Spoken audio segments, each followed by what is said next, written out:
12 ordinary men, fishermen, a tax collector, a zealot, a doubter. Yet Jesus called them by name. Was it random, or was there a hidden divine pattern behind each choice?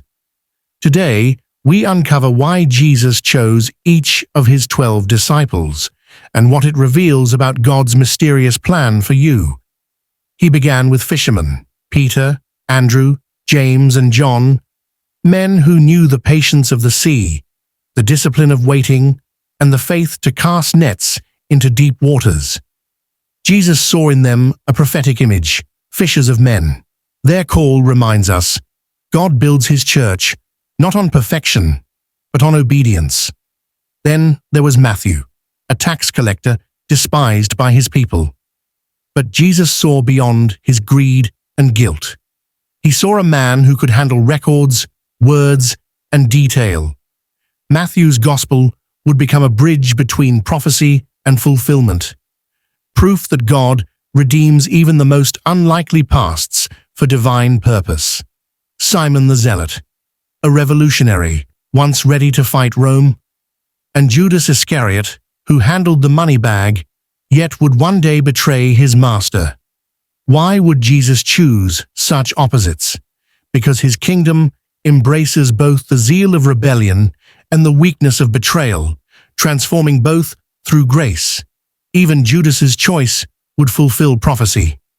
In God's plan, nothing is wasted, not even failure. Philip, the seeker who always brought others to Jesus. Bartholomew, the honest man in whom there was no deceit. Thomas, the doubter, who demanded proof. They remind us that faith has many forms, searching, sincere, even questioning, and all are welcomed by Christ.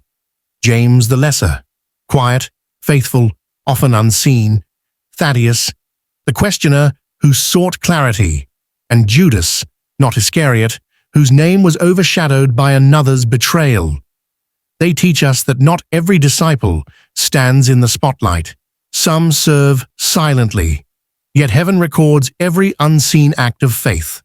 12 men, each flawed, each chosen with divine intent. Together they formed the foundation of a kingdom, not built on power, but on purpose. Their story whispers a truth to every heart watching today.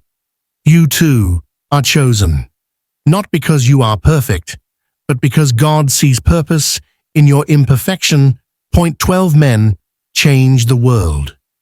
Imagine what God can do through you.